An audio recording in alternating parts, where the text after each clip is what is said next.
Can you hear me? I can hear you. Hey, all black. Wow. Ninja life. Yeah, is that for the sanctification of the new moon? No, not yet. No. How are you? I'm good. How are you? Very, very good.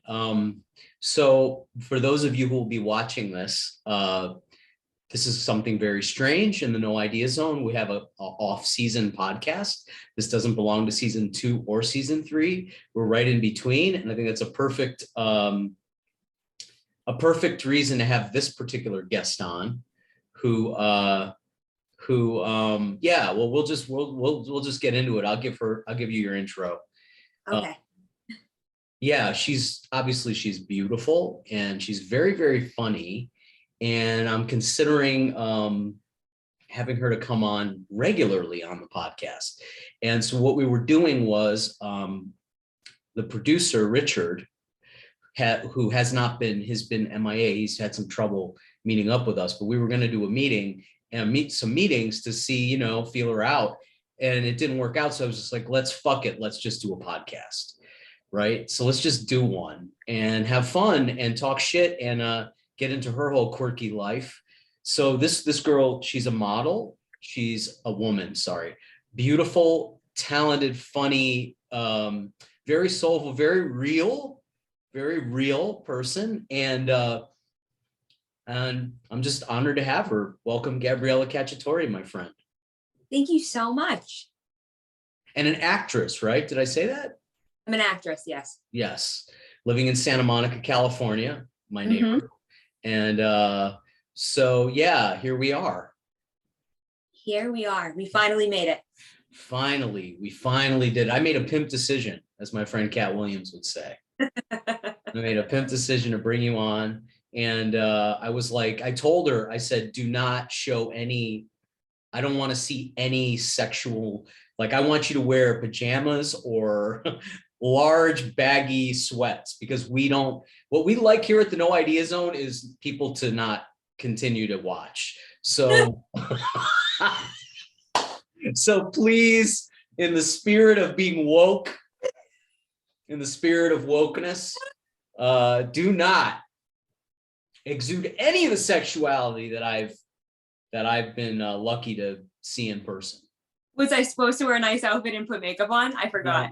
By the way, I didn't instruct her in any way. I could have said, "Hey, we want to see cleavage," or, but if I had said that in a text or an email, I would probably end up getting canceled down the road. So, 100%. Better that we just do it this way, So, what are you up to, my friend? Me? Yeah. Just like the regular stuff. Oh yeah. The regular stuff of life. Just working, doing self tapes. I've been in acting class. What else have I been doing? Whatever comes my way, and just going with the flow. I've literally just been going with the flow one day at a time. Working out a lot?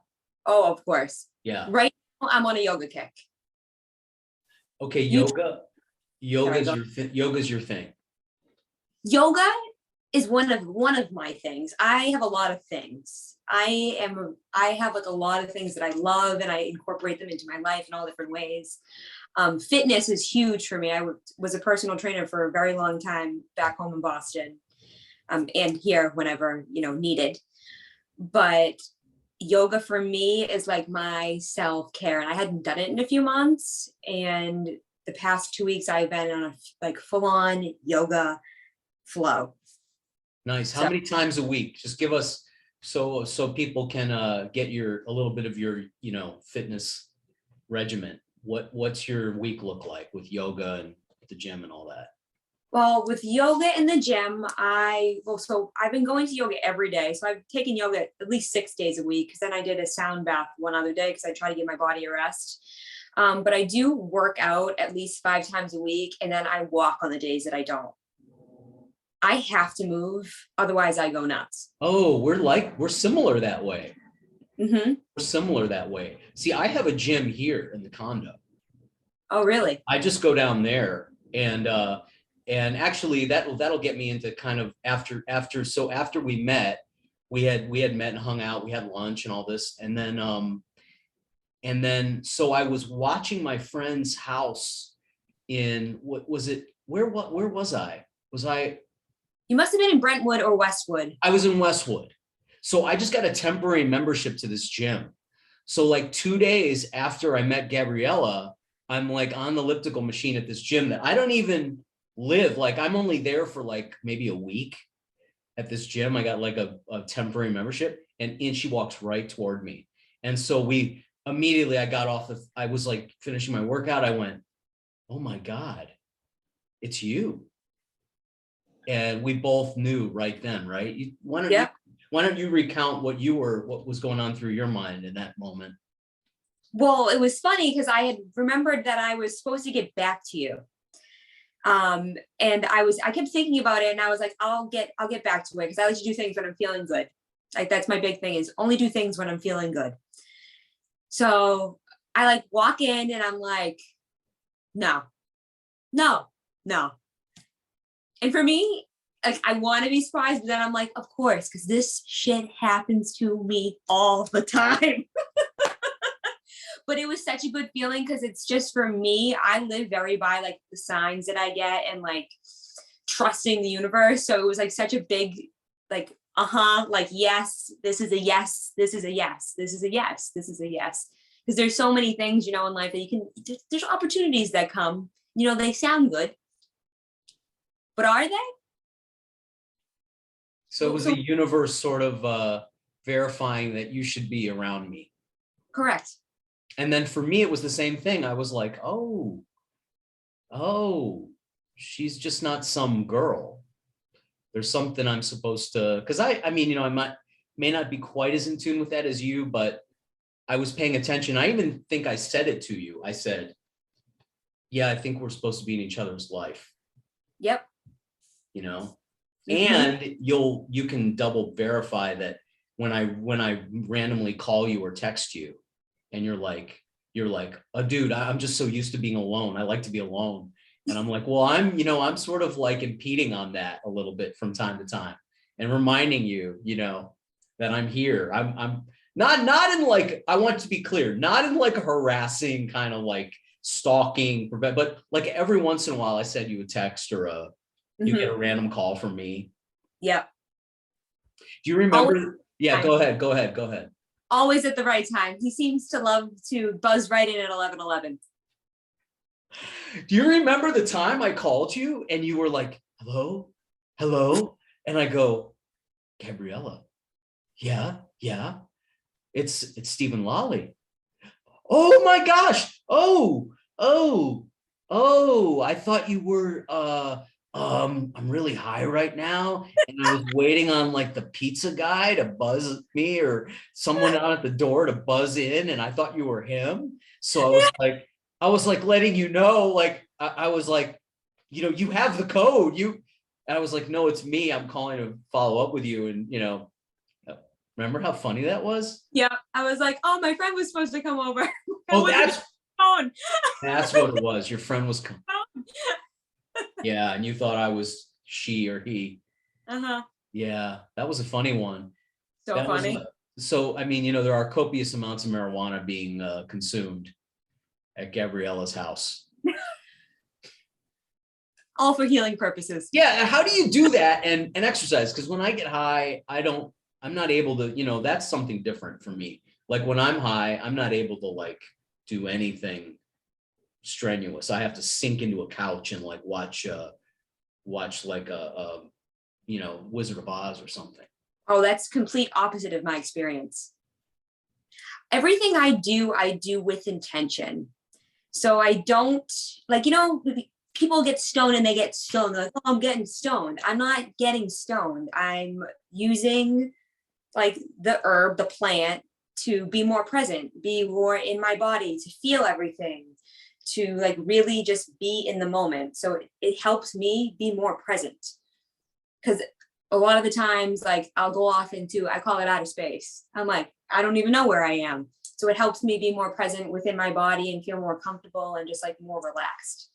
Okay, fair. But you do know that the herb, the plant, has a reputation of taking people from the present into outer space, right? I do understand that. Okay. So, but that's not your experience at all. Not my experience at all. It helps me remember, it helps me feel because of what I deal with in my life. You know, I have a trauma history. So for me, it's been part of my healing journey. I don't even know what I would have done without it, to be honest. So it literally helps me so much. And I couldn't even be more grateful for it. That's awesome. That's Mhm. awesome. That's how I feel about cloudy days. Like everybody else is like, oh fuck, it's a cloudy day. It's this and that. I'm like, dude, every day is beautiful in Southern California. When it's a cloudy, overcast, when there's like a misty rain in the air, I'm like, oh, I get on my bike and go fucking to the beach and go for a ride at like up to Manhattan Beach Uh-huh. on days like that. Cause I'm like, I'm gonna get overheated and it's gonna be a beautiful, cool day. And I'm never gonna feel like I'm overheated, you know? Anyway, Yep. that's just the way my body is. Other people look at me like I'm crazy. You know, Uh-huh. there's a few people out there who are like, oh, I totally agree. But most people are like, there's a woman in our complex here who's from the UK. She's from England. And she's like, every time I see her, she's like, oh, another fucking cool day at the beach. Oh, fuck. And I'm like, I love this. And then I had to gently tell her I love this. And she was like, oh, mate, I'm like, I lived in tropical weather, so I don't like heat. So Yep. you have the converse experience of you. And I've known people like you. I've known people who have taken weed. A guy in college who got straight A's and he was constantly high. Yep. And that guy was like on your plane. Uh-huh. So See, it's the really smart people. yeah, I think so. I think so. I think you're too bright for your own good, and you need something to like center, like you need substance to center you. It's definitely helpful. Well, Definitely. excellent. So onto your spiritual, because I don't want to dig into the trauma thing. We can get into that Please no. another day. That would be like that would be a we'll do another podcast and we'll talk to Gabrielle about that stuff. But in the meantime, I want to talk to you about the spiritual thing. So when did you start? You're very big on God, very big on one God thing. Yeah. And which was another fascinating thing to me because you've been through, it's fascinating that you've been through some really, really horrible things and you believe in God. So talk to us a little bit about that. So for me, God, it's has been the biggest, if not, he is the journey, I believe. And, everyone is God. Everyone is a reflection of God and, whatever you want to believe or whatever you want to call it, because God is love, right? Love is the highest vibration. That's what we're always striving for is love. Like, why do they sing all the songs about love? Why do they have all this about love? Because love is of the highest essence. Just God is love. For me, every time I've had a hard time in my life, it always goes back to God for me.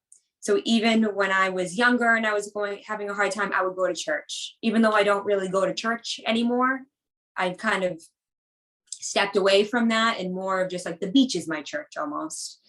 But it always brought me back to God and how everything happens for a reason and everything is happening for you, not to you. And about 5 years ago, I really started like realizing, okay, like my faith is big. I've always believed, but it is the only thing.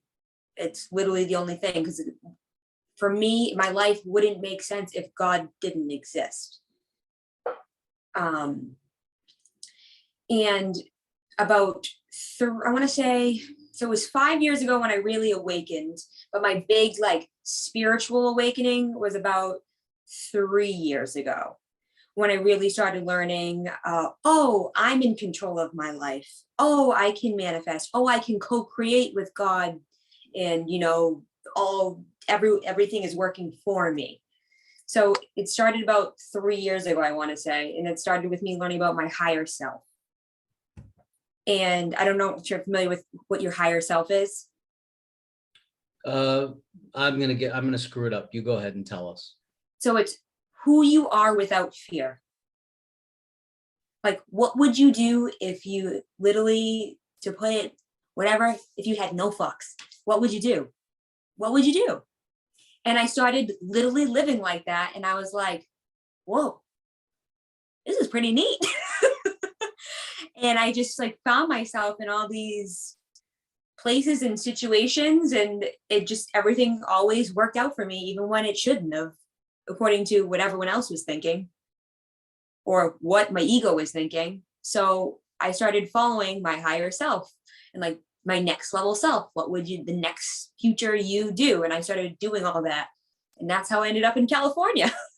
Okay, because you've been here, you moved from Boston when exactly, like a year, 2 years ago? 3 years ago.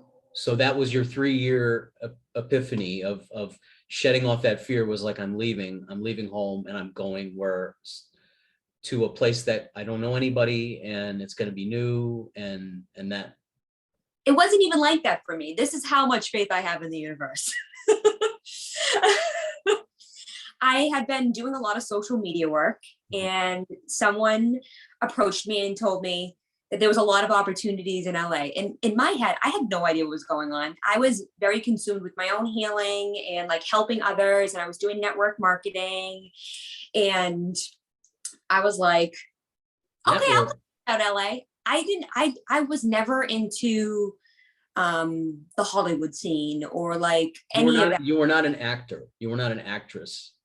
Not a trained one. I had done it when I was younger. So when I had been younger, I did plays. I loved it. I loved to act. I loved to perform. I was modeling back home though. Okay. But like, to me, in my brain, because I couldn't see, I didn't know that there was limitless possibilities at this point yet. I thought that I had to do X, Y, and Z. I'd gone to school for marketing. You know, I was a personal trainer. I was doing blah, blah, blah, blah, blah. I was following my path for whatever, you know? I feel like I'm getting sidetracked. No. Oh. Yeah, no, you're good. You were following your dream and you ended up out here. I mean, I had a couple questions, but I'll save them to the end. No, go ahead, ask. Well, did you like Boston? I didn't not like Boston. You didn't not like Boston? No, it wasn't like that for me. I left and everyone was like, you're not coming back. And I was like, yeah, guys, funny joke. Why wouldn't I come back? I came out here for a month because someone told me there was opportunities, like to speak about mental health. And I was like, sure, I'll come out and check them out. Whatever. Granted, none of those ever happened. Something bigger happened. But it had been stuck because I believe that there's a plan. I believe that God has a plan. And I believe that whatever your inner child really wants is your plan. And if you're willing to go after what you want, like, it will happen. So I noticed when I left that all my childhood dreams started just like popping up in random places that I wasn't even looking for. They started seeing little signals. Yep, they were presented to me. And I'm not sure if you're familiar with human design. No. So everyone, I'm not a specialist on this at all, like by any means. And I don't know if I'm going to screw this up, but there's like different types of energies that people have. There's like manifestors, generators, projectors, reflectors, and each of these different energy types has a different way of how they work in the world. Now, can somebody be all of these things? No, you can only be one. What are you? What was that? What are you? What do you think you are? So I'm a projector. And what that means is I have to wait for an invitation for something to be for me. Right? And it sounds weird. Wait. What do you mean wait for an invitation? But when I zoom out of my life and look at everything that has been presented to me and has worked, everything has been offered to me. And it was all, you have to make this decision when you're a projector, you know, whatever is for you, but it will come to you. Like when I was graduating college, I was finishing early. I was in an honors program. I was studying marketing, but I had worked at the gym since I was 15 years old. And I was working at the gym, and someone, the manager was like, you should be a personal trainer. And I was like, why would I be a personal trainer? Why did you look at it like that? Why did you? Well, I'm 20 years old. Yeah. 20 years old. My brain is like this. I'm very narrow-minded because I'm in school for marketing. I'm paying all this money to go for school. Like, I'm going to be a businesswoman. Don't you know I'm going to be a businesswoman? Can't you tell? So I was like, why would I ever be a personal trainer? Like, it didn't even, it was like so far out of my realm. But I've always been like crazy at working out. Since I was 14 years old, I started doing like a lifting program, and I was obsessed. I loved the gym. So I was graduating early, and I was like, I don't know what I want to do for a job. Whatever, I'll do this for 6 months. I'll, get my personal training thing. It's not and an easy thing to become a personal trainer. No, it's Not not a at all. fucking- It was it's harder than school. Yeah, I mean, I'll do this thing. I mean, that's an investment of time and Oh, resources. I know. My So brain couldn't wrap my head around this. I'm a perfectionist. I'm like, I can do anything I put my mind to. this is the craziest question. Why the fuck did you want to be a businesswoman? Is the farthest thing from how I would perceive you ever. You're the least businesswomanish. You're so unbusinesswomany. I mean, you're very much more personal trainer than businesswoman to me. Oh, 100%. And I know that now, but 20-year-old me didn't know that. Right, but God was tapping you on the shoulder, that guy telling you should do it, right? Is that what you're getting? That's what you're getting to. That's what I'm getting at. So then I ended up doing that, and I fell in love with it. I was like, it was a joke to me. I was supposed to do this for 6 months. And then I was making more money than everyone else. And they're all telling me, when are you going to get a real job? And I was like, a real job? What do you mean a real job? Oh, that's fucking funny. That's an East Coast thing, by the way. That's very East Coast. Very Exactly. East Coast. And also I want to point out the businesswoman thing. I'm gonna be a business, just the saying that I'm gonna be a businesswoman. That's like a 5-year-old kid with their lunchbox going to school going, I'm gonna be an astronaut one day. A businesswoman. Businesswoman, it could be like, you could be a fucking gangster's wife. You could be a gangster's wife and be like, she's a businesswoman. Yeah, you know, Rico, she's a fucking businesswoman. She's all about business. It's such a generic, weird Eisenhower America type of thing to like say it. It's like not even our generation thing. Where did you get that? Like, I don't know. I don't even know. Do you want to know how many days I lasted in an office? Yeah. 2? And then I cried. I got it right? 2? I think it was 1.5. 1.5. I tried it, and then I tried it again because I moved to North Carolina, and I was like, I'm done with personal training. You're not done with personal training, Gabriella. I don't know what my vendetta is. I was letting everyone get into my head. That was my problem. It wasn't my higher self. It was my ego.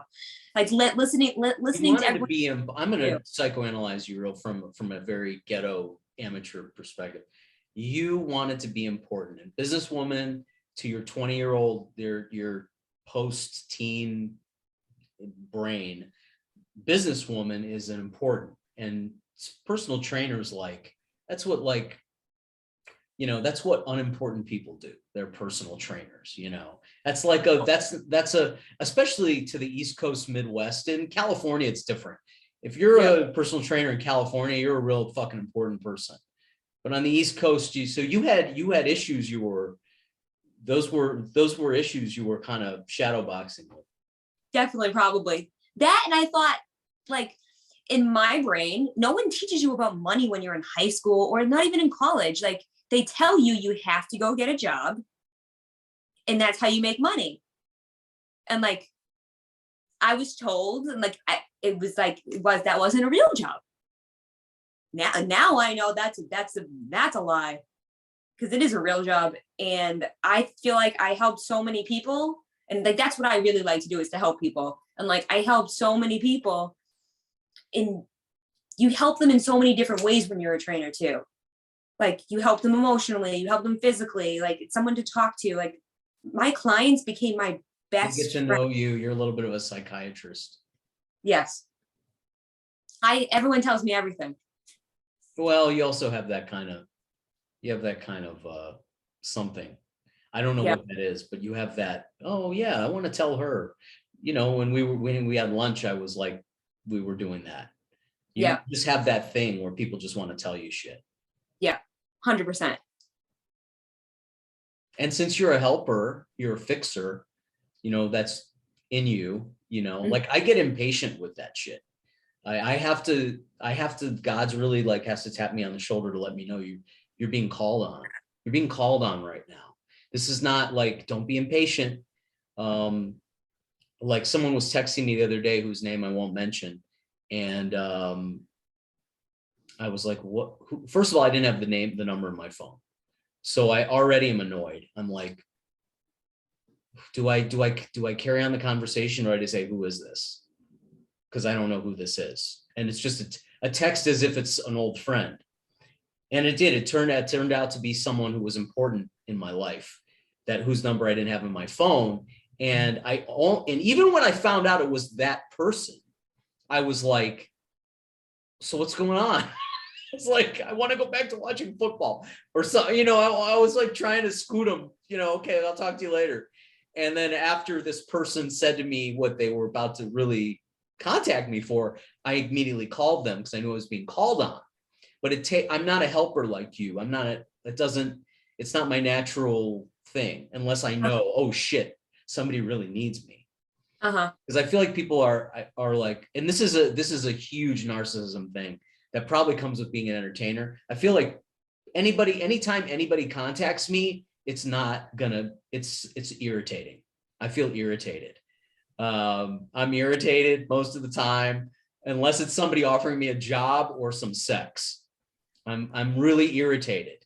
And then it takes me a minute to know I'm being called on to help. And once I know that, then I'm cool. But anyway, back to you being That's so funny. Yeah. Do you know? Are you always like, oh, or do you get annoyed as well?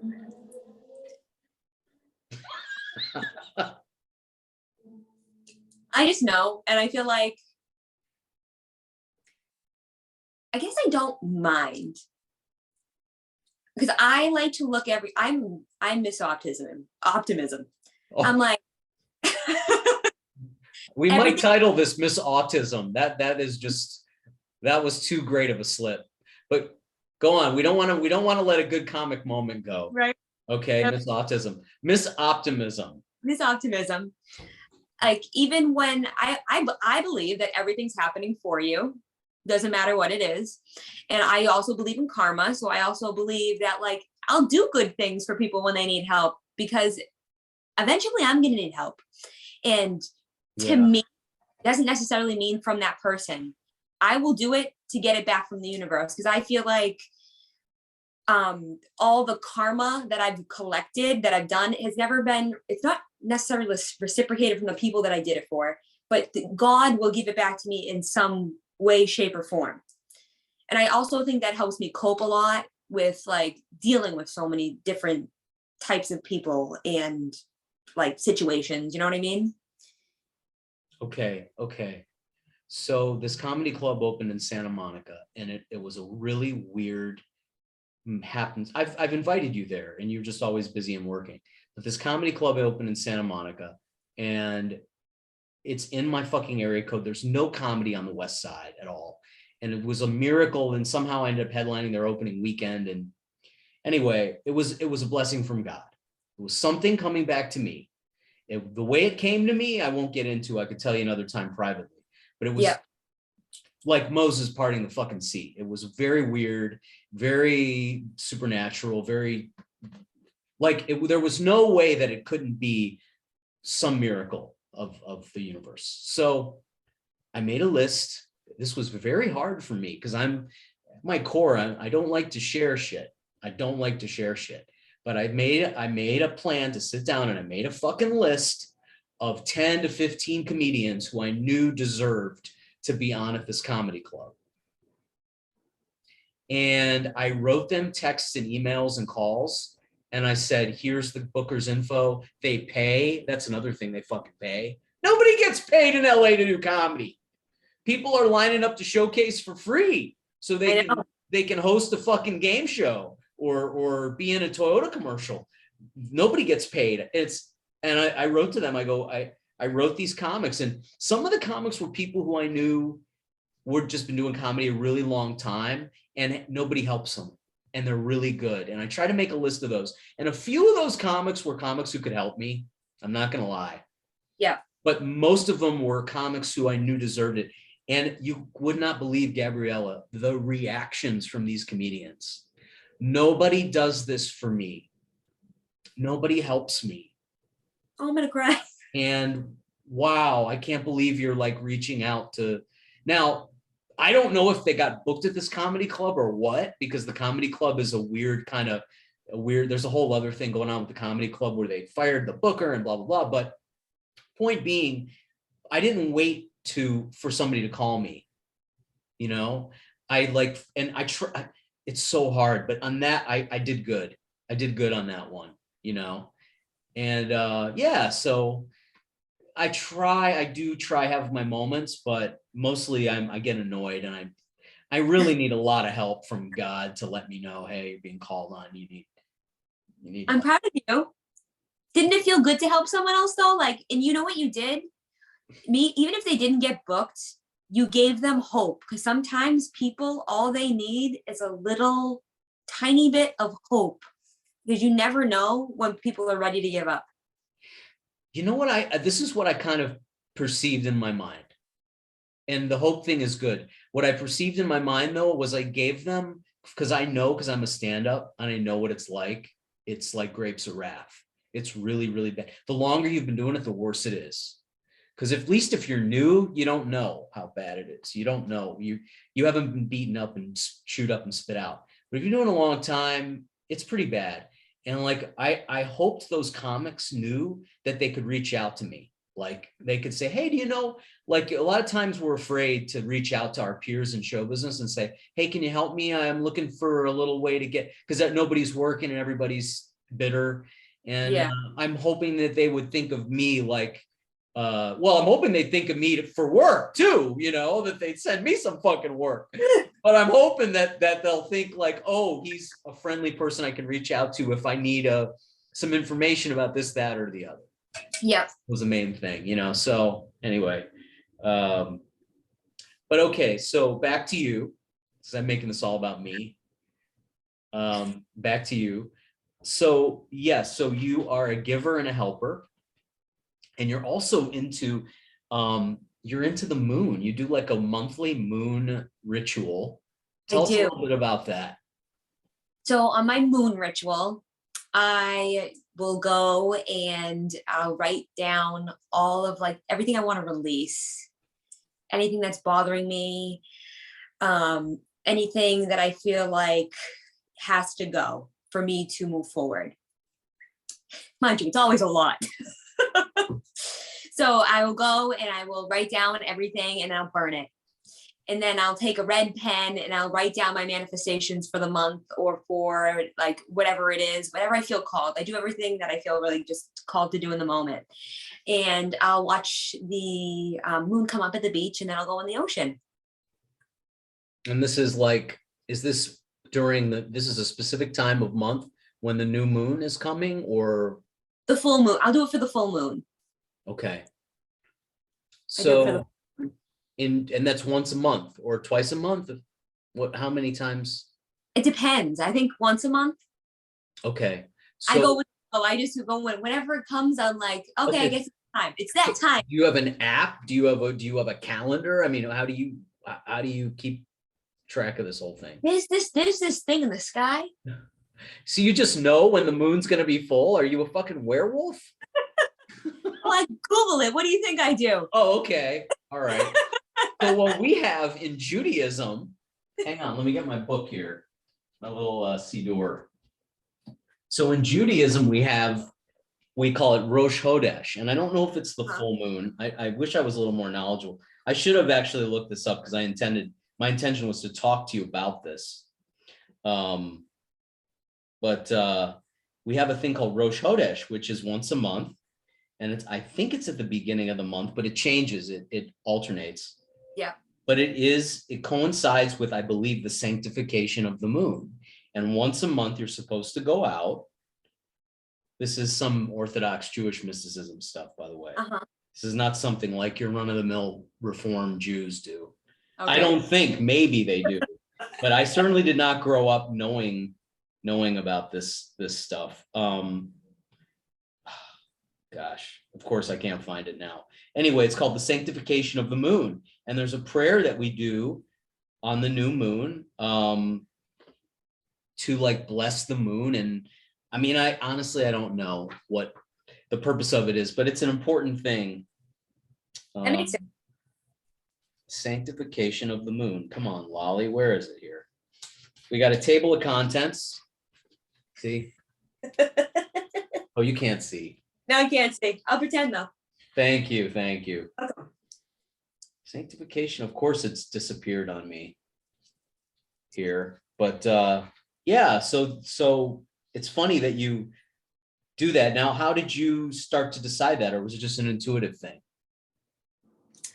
Definitely an intuitive thing. Prior to, so when I lived away from the beach for over a year, but prior to when I lived by the beach, I was living in the marina. I was doing my moon stuff like over there. And then I moved to Mid City and I quit my moon stuff. Oh. And then I moved back to the beach and I redid my moon. I got back into the moon. I feel very connected when I'm close to the beach. So, God, wow. So was it just like, let's be honest. Was it like, I'm living in Mid City. I don't want to get in my fucking car at rush hour and schlep and drive on the freeway to the fucking beach and try to find parking and deal with the moon. I mean, I'd rather just stay home. Was it a little bit of that? It was a little bit of that. That was a little bit of that. You know, I like to say I went back into my ego for a little bit. I was like, you know what? I'm going to try this whole ego thing. I'm going to try it again. You know, I'm going to try the human thing. Now I'm back. That's okay, because it reminds you, and you felt perfectly fine there too at the time. Yeah. Well, I believe that there's a time and a place for everything, and like life will show you what you need when you need it. Mm-hmm. And at that time, I didn't need it. And I think now, for me, like I also live alone now, so it's different. I feel way more. It helps me feel and like release more. Because I have a lot of stuff that I like inside that has to be released, and it's finding ways to release it. So for me, it's a release. Got it. So if the moon thing starts getting stale for you, you just pay attention. You pay attention to what you're feeling, and you go, you know what? I'm not going to do the moon for a while. I need to go find something else I'm using it as a garden variety thing, because I go through that with prayer. You know, when I'm meditating or praying, it doesn't have like, it won't be working, or I won't feel anything, or it'll be stale or routine or too rote. And I need to change this. I need to not do it for a while and to remember the meaning of it. Correct. Because we forget for the beauty of remembering. Do you think that has something to do with also like people? Do you get sick of somebody, you're just tired of, you know, that person being around, but you care for that person and then you don't see them for a while? Absence makes the heart grow fonder kind of thing. Is this similar kind of a thing, you think? I guess so. Could be. Maybe I guess with everything it's like that. Everything in life. I can agree with that. Except there are a couple people that if I never see again. Oh my gosh, I gotta tell you, I've had a couple house guests. If I never see them again, they were house guests. Not soon enough. Not soon enough, dude. Let me tell you. Yeah. You gotta send them off in a glass bowl in your mind. That's what I do when I release people. I'm like, tell you. Oh, you do? I need to do that with you. the glass bowl Yeah. ritual. Uh-huh. I was very isolated for the pandemic. I think we've discussed this. It was very, very hard. I won't, without going into detail, very dark places. But I've had a couple, and especially relating to just not having enough connection with the opposite sex, right? Yep. And which I'm sure I'm not alone. I'm sure everybody went through this shit. But I have had 2 experiences where I've been around women since things opened up, where they've been either at my house or I've been in their house for a couple days. And I have gone, thank God I was alone during the pandemic. Thank God I was alone. Like, God communicating to you, be grateful, because I would have thrown myself off of this 3-story building. I wouldn't have even died. I would have just crippled myself. It was bad. Are you happy living alone? I love it. I grew up in a house with 5 people in 1 bathroom, okay? Oh. In a tiny house, a 2-family house. So this is like, do you understand? This is like luxury to me. I'm like, yeah, you made it. No one's in the bathroom when I want to go in the bathroom. I can do whatever I want. You made it in the world. Across the country, you can't tell me what to do. Do you just send them pictures? Like, you should just send them a picture of your empty bathroom. At like 7:30 in the morning. No, because you're 3 hours behind. Yeah. At like 4:30 in the morning, you should set your alarm, get up, turn the light on, and send them a picture of your empty bathroom and go, hey, wish you were here. Or glad you're not here. Maybe. Right? Oh my God. My sister for 2 weeks one time. And I was like, how did I live with you before? I shared a bathroom with 5 people. You went home on vacation? Is that what you're saying? My sister came here for 2 weeks and stayed with me. Uh-huh. We lived together at one point. Yeah. Oh, so you had the house guest thing. You had the house guest. Was she always converging on your bathroom just as you needed to go in there? How was that? That was okay, but that's usually the story of my life, because everyone in my house, there was 5 of us, and we all had to pee at the same time. It didn't matter. It didn't matter. The guys can go outside. The guys can go pee on the tree. Yeah, that's true. My brother would pee in bottles and leave them up in his room. Oh, that's great. That's very Boston. I love that you said that.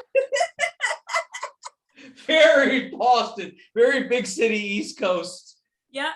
Yeah. Wow. He lived up in the attic. My buddy used to piss in bottles when we were driving in the car, and nobody would ever catch him.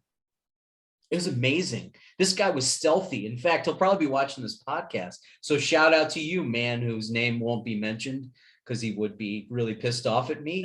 Pun intended with the pissed off. He would piss in bottles. And one time, one of my friends caught him and fucking was like, what the fuck? It was his car. He was driving, and my buddy was pissing in a bottle. We were on a trip to the beach, and my buddy was pissing in a bottle. And he goes, what the fuck are you pissing in a bottle in my car? And he got him. Anyway, that's a nice tangent for you. But yeah, guys do that. Oh, I know they do. Yeah, we had another friend. Oh gosh, I'm going to tell you this story. It's a great one. Led Zeppelin concert. Not Led Zeppelin when they were young. Led Zeppelin when they did like a reunion tour in the late 90s. And for my birthday, I got tickets. My mom, actually, as a birthday present, bought me and all my friends tickets to go to see the old washed up fucking Led Zeppelin. And one of my friends, we were all high. We were fucking just made out of our minds. And one of my friends, I guess he was like, he said to my other buddy, he goes, what is that? What did you get? Like, he's got a cup, right? He's holding a cup. And he goes, what are you drinking? What is it? And my buddy looks at him and goes, hot apple cider.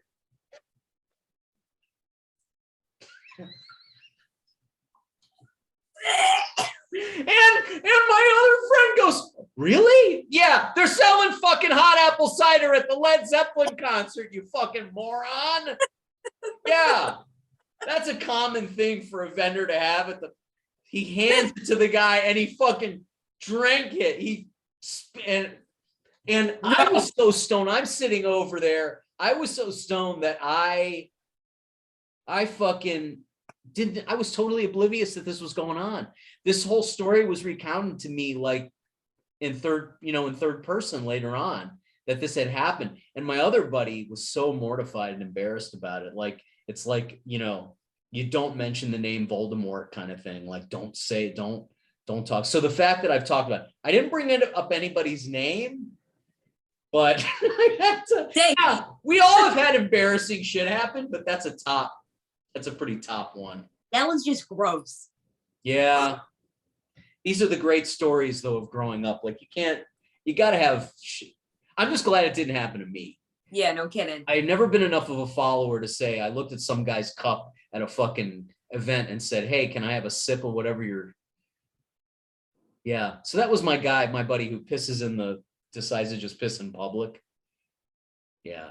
Anyway, I figured that would be a good third act for our conversation, just to take it off of spirituality into a whole other realm of. I mean, you grew up in Boston with all these siblings. You've seen your share of shit. Yeah. So welcome to the podcast, Gabriella. Thank you. I feel right at home. So anyway, I don't know how we shift back to Miss Optimism at this point, but what are you working? Tell me about what you're working on. What you have upcoming. What are you busy doing? What can we look forward to seeing you besides being on here more? Right. Well, nothing that I can share, because you know how it goes. Really? Yeah. That means you're doing some important things. We'll see. Are you sending in a lot of, because actors I know are sending in a lot of audition tapes. Do you do a lot of that? Yeah, it's all self-tapes now. What is that like? Well, I go to my acting coach to do it with me. Oh. So it's not as I guess it's not as different. Oh, that must be really helpful. Yeah, definitely. Yeah. It's a great way to audition. Wow, that sounds really helpful. Maybe I should start doing that shit. Mm-hmm. I've never auditioned. I never auditioned for anything. I shouldn't say never, but I get high anxiety about it. So. So you send in audition tapes. Have you gotten any good feedback or any prospects? I have something coming up next year that's going to be filmed, but nothing really recently. I've just been more perfecting my craft, if anything. You take acting class? Yeah, I have an acting coach. That's the acting coach saying. Yeah. Now, do you guys all meet? Is it like a group of people who meet or? No. I have a partner. I have two partners actually. So it's very intimate. It's great. It sounds erotic, actually. It sounds very erotic. Oh, it is.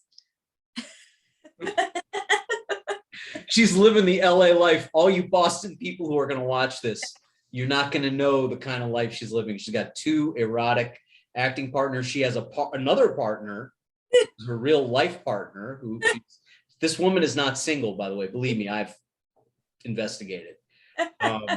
So yeah, you should be you don't know what kind of life she's living. She's surfing and yoga and smoothies and acting, making acting reels and sanctifying to the moon, casting off all the shit that you did to her. You Boston fuckers, you better watch out. Literally. I look back and if I was me 5 years ago looking at me now, I'd be like, who is this bitch? Who does she think she is? What is she doing? What is happening to her? Who were you before? Were you bitchy? Were you super, I don't know what the word is for the East Coast women like that. Wearing a lot of leather and boots and shit. I don't know were you one of those East Coast fashion giraffes? Oh, absolutely not. I was in my workout clothes, but I was judgmental. You were. Yeah, I didn't know. I used to think that people who were into spirituality were nuts. Carnies, total. Yeah. Yeah. I'm like, crystals? What is that? Sound baths? I'm like, I could do sound baths? What's a sound bath? I'm like, now these are things that I don't even know how I would live without. Me and the sage. I'm like all around with the sage and the Palo Santo. I'm like, I literally would be making fun of me 5 years ago. Yeah. So Well, it's never say never and don't make fun of people. That's the lesson I've learned. yeah, no Do shit. not judge. Well, yeah, convert to compare to you, I was harassing evangelists on my college campus. I was like going and making a show out of them. I would go and harangue them in front of, because they would attract a crowd. We had evangelists on campus. You're like, well, I'm in college. You figure this is a place of higher learning. You know, what are evangelists doing here? And I would go and fucking torment them.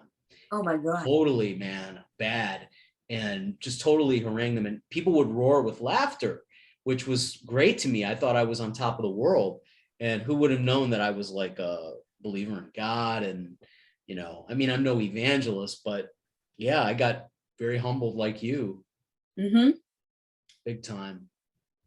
I understand it. It's like never say never. Yeah, and guess what? Mine was 5 years ago, about five, Yep. 6 years ago. Yeah. Well, we did discuss that. I remember you mentioning 5 years ago when we were having lunch in Westwood. Yep.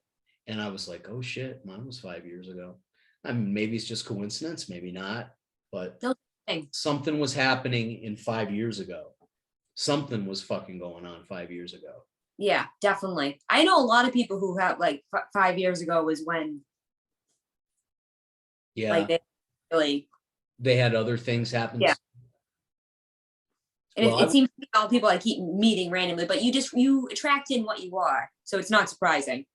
Yeah. Well, I have many years. I wasn't attracting anything. So You weren't a match for it. I wasn't a what? You weren't a match for it. I wasn't a match for shit. God was like, stay the fuck away from this guy. Well, I think this has been a pretty successful dry run. I think this is a successful little fun. See how fun this can be? Yeah, for sure. So the girl who I was talking to on the phone before we started, I was like, I got to get off the phone. I have to record a podcast. She was texted me earlier, and I'm going to tell you what she said. Can I call you later? I have a sound bath healing. So she was going to a sound bath healing. So there's sound baths, or by the way, I don't know what the fuck a sound bath is. Maybe Gabriella can tell us really quickly, really what a sound bath is, since it seems to be, like you said, the things that your future holds keep popping up now. Yep. Sound bath has been mentioned twice by two different people in the same hour. So what is a sound bath? You might need to go to one. Okay, so this is just my take on what a sound bath is. I'm not an expert on these things. I just go to them to do whatever I need to do in there. They sit with bowls and they go like this, and they make noises, and there's all different noises that go. And like the way that I experience it is like my thoughts like float out of my head and just like release into the sky, and I become very clear. Maybe you'll have to take me to one of these. Yeah. Where's your sound bath? Is it in Santa Monica? The one I've been going to is in Venice. So that's another great thing. You're in Santa Monica, so all the sound bath, Reiki healing shit, it's all right around you. It's not like you have to drive to another county. You're in the fucking mecca of weird crystal, yeah. Yep. Super cool. Mm-hmm. Well, I want everybody who's gotten to the end of this podcast, once it comes out, I want you to all leave a comment and tell me how much you love Gabriella and how we need to have her on this podcast in season 3 all the time. I think she's going to be a regular appearance, a regular personality on this podcast. And I just love her. She's going to be one of several people that we're going in another direction to try to find new personalities who can regularly come on. You're complimentary to me. You're not just a foul mouth, loud comic, middle-aged white guy comic. You know what I mean? You're not. No, Wow. I'm pretty sure. Although we haven't seen yet the levels of perversion and depravity that Gabriella can reach yet. She's still being polite. Because I know this is how I wanted to have you on, because I know you're cool and you're not hung up. So thank you for coming on. Really quick, give us all of your social media, everything, so we can find you everywhere you are. Okay, so my Instagram is GabCacc, GABCACC. And that's all I've really been using lately, I feel like. That's it? That's it. And so I'm trying to start a TikTok. I'm trying to get into the TikTok. I'm weaseling my way into doing the TikTok. I've made like a few. It's also GabCacc, I think, with an underscore. So GabCacc, CACH? GABCACC. It's the beginning of my last name. Got it. And that's pretty much everything. And if they want to find you on Facebook, you're Gabriella Cacciatore, which will be spelled correctly on this promo. Yes. You can get that. And what about websites and such? My website is down. I still have to get that back up. Okay, do you want to give people your email or no? If they want to reach out to you for... Yeah, my email is gab@gabriellacacciatore.com. It's also on my Instagram, and you can see it right there, right in my bio. Great. Well, how's your Instagram following? I know you were kind of lamenting that it wasn't good, but has it gotten better? I haven't really been that active, so it's just stayed the same. Oh, she has a life. She's not on the comment boards. She's not on the visual comment board. She's busy doing shit. I really don't like. During the pandemic, I didn't go on social media like at all. Like I just kind of like disappeared for a while. I was like, you know what? Peace. See you guys some other time. I'm gonna go take care of myself now. And since then, that's like I've been like just living my life. Did stuff stay open? Did the spiritual places stay open? Like the sound baths and all that, was that open when you were? Oh no. No, that was all closed. Yeah, that was closed. Okay. So you had to do stuff like you had just do stuff in nature basically and go out and. Yeah.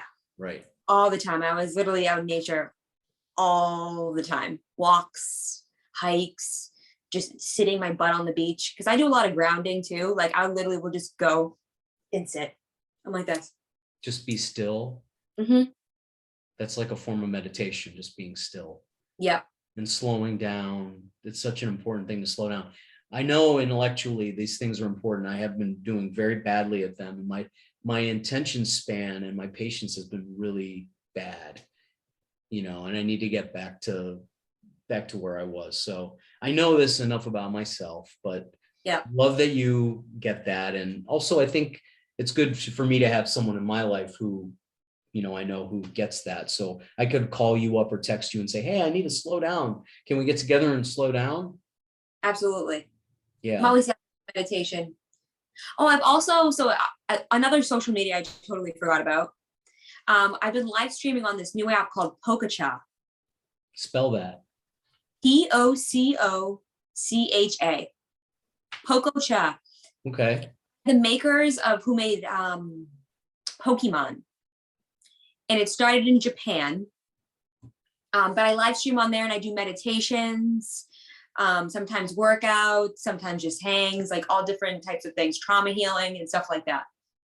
Cool. So find her on Pococha. Pococha, it's called. Pococha, excuse me, and Instagram and maybe TikTok. Maybe. And you can find her on Facebook too. Well, I just love it. Thank you so much for coming on. And look, an hour went by like it was nothing. So fun. Aren't you like you were like a little nervous about this? Yeah. And see how fun and easy it is. No, I forgot that you're normal. Oh, I don't like doing things that aren't easy and fun. It's a strange thing about me. I like it to be easy and fun. I mean, I'm not averse to the battle, but I don't want to go into battle. I want it to be like this, right? So now this is how it is. Perfect. All right. So you'll have no anxiety ever doing this anymore. Yeah. All right. Thank you so much, my lovely, beautiful bright light of a friend. And hey, no idea zone people. I have a comment. Let's see, what do I have? Shit, I don't have any. By the time this comes out, all my dates will be already gone. So, but what I do want to say is please hit our subscribe button. Anyone who sees this, subscribe to the channel. I mean, that's how like we make a living, through your subscription. So hit the subscribe button, leave a comment, totally leave a comment, leave a like. If you don't like the video, get the fuck out of here. I don't, you know what I mean? Like if you don't like it, just, don't say anything. Because we just, this is easy stuff for us, easy going stuff. So thank you, my friend, for coming on, and we'll see everybody in the next installment of the No Idea Zone. Of course, thanks for having me. Bye. Hey everybody, I hope you enjoyed whatever you saw on our channel today. Make sure to like, comment, and share everything you see here, and please hit that big red subscribe button. You have no idea how much it helps the No Idea Zone every time you hit that button. Thanks again, and we'll see you on the next installment of the No Idea Zone.